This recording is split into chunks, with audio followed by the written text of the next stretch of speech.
आपको शरीर की फ्लेक्सिबिलिटी को बढ़ाने वाले कुछ सिंपल से योगाभ्यास बताएंगे। शरीर की फ्लेक्सिबिलिटी को करने वाले यह अभ्यास बहुत ही सरल अभ्यास है और इन अभ्यासों को करने से हमारे शरीर की ऑलराउंड फिटनेस होती है। यह अभ्यास को करने से हमारे कमर और हमारी पीठ की मांसपेशियां काफी मजबूत बनती हैं और यह अभ्यास हमारे साइड इफेक्ट की समस्या को भी दूर करने वाले बहुत अच्छे अभ्यास हैं। आइए देखते हैं कि इन अभ्यासों को कैसे प्रैक्टिस किया जाता है। शरीर की फ्लेक्सिबिलिटी को बढ़ाने वाले अभ्यासों को करने के लिए सबसे पहले हम ऐसे पीठ के बल सीधे लेट जाते हैं। ऐसे सीधे लेट जाना है और फिर आपने अपने दोनों हाथों को ऐसे इंटरलॉक करके अपने सिर के ऊपर ऐसे रख लेते हैं। हथेलियां ऊपर की तरफ रहेंगी और श्वास अंदर भरते हुए ऐसे अपने ऊपरी शरीर को ऐसे ऊपर की तरफ खींचते हैं जितना आप खींच सकते हैं और दोनों पैरों को ऐसे आगे की तरफ तानिए। 10 सेकंड तक ऐसे ही रुके हैं और फिर श्वास छोड़ते हुए ऐसे अपने पैरों को ढीला छोड़ देते हैं और ऐसे अपनी हथेलियों को ऐसे सिर के ऊपर रख लेते हैं। श्वास अंदर भरते हुए ऐसे ऊपर ऊपरी शरीर को ऊपर की तरफ खींचे।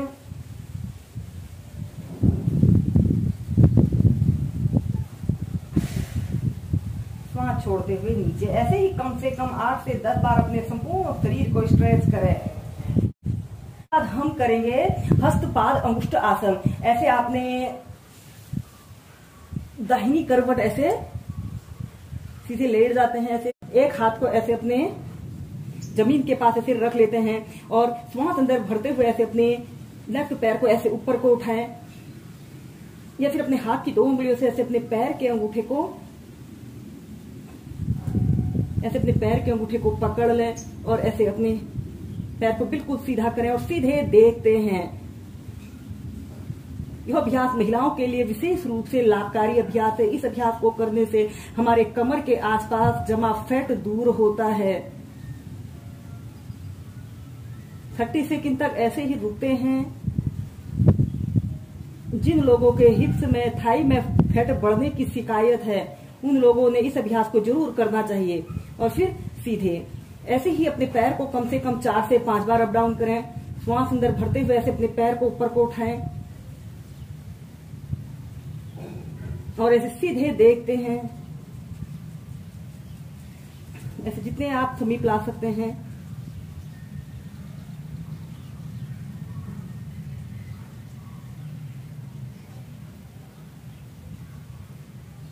फिर ऐसे ही इस अभ्यास को दूसरी साइड से करेंगे। इस अभ्यास को दूसरी साइड से करेंगे। ऐसे आपने बाईं करवट ऐसे सीधे लेट जाते हैं।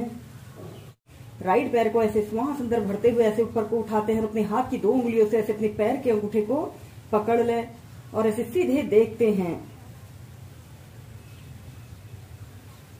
30 सेकंड से लेकर 2 मिनट तक ऐसे ही रुकते हैं। यह अभ्यास हमारे हिप्स और जोड़ों में लचीलापन बढ़ाता है।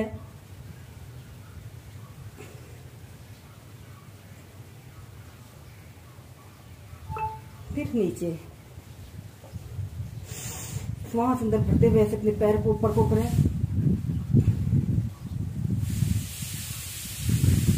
30 सेकंड से लेकर 2 मिनट तक ऐसे ही रुकते हैं।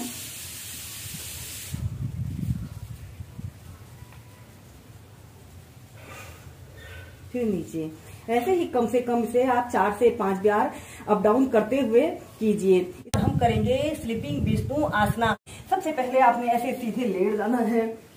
ऐसे सीधे लेट जाते हैं और फिर आपने ऐसे दाहिनी करवट ऐसे लेट जाते हैं और ऐसे अपने हाथ को ऐसे अपनी कनपट्टी के पास ऐसे रख लेते हैं और एक हाथ को ऐसे जमीन पर ऐसे रख लें और श्वास अंदर भरते हुए ऐसे अपने लेफ्ट पैर को ऐसे ऊपर को उठाएं। आपका पैर बिल्कुल सीधा रहे। श्वास छोड़ते हुए नीचे। श्वास अंदर भरते हुए ऊपर, श्वास छोड़ते हुए नीचे। ऐसे ही से कम 8 से 10 बार कीजिए। यह अभ्यास को करने से हमारे कमर के आसपास, हिप्स और थाई में जमा फैट दूर होता है और यह अभ्यास हमारे संपूर्ण शरीर के लचीलेपन को बढ़ाने वाला बहुत ही सरल अभ्यास है।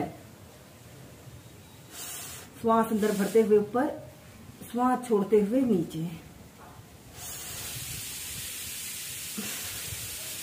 ऐसे ही कम से कम 8 से 10 बार अप डाउन करने के बाद फिर आपने अपने पैर को क्लॉकवाइज घुमाना है। ऐसे पैर को थोड़ा सा ऊपर को उठाएं और फिर ऐसे एक बड़ा सा राउंड बनाने की कोशिश करें।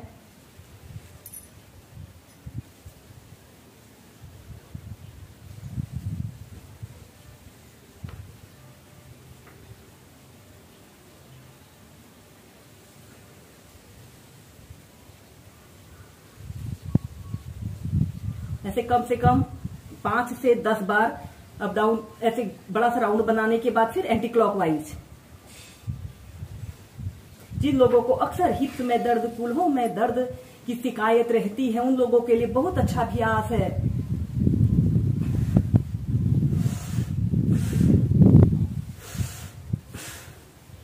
और फिर सीधे। इसके बाद इस अभ्यास को अब हम दूसरी साइड से करेंगे। आपने बाईं करवट ऐसे सीधे लेट जाते हैं और अपने हाथ को ऐसे अपने लेफ्ट कनपट्टी के पास ऐसे रख लेते हैं और अपने एक हाथ को जमीन पर ऐसे रख लें और श्वास अंदर भरते हुए ऐसे अपने राइट पैर को ऐसे ऊपर को उठाएं, बिल्कुल सीधा करें अपने पैर को और श्वास छोड़ते हुए ऐसे नीचे, श्वास अंदर भरते हुए ऊपर। अगर इस अभ्यास को आप सुबह उठकर प्रैक्टिस करते हैं तो यह अभ्यास हमारे शरीर से आलस्य को दूर करता है। श्वास छोड़ते हुए नीचे, ऐसे ही कम से कम 10 से 15 बार अपने पैर को अप डाउन कीजिए।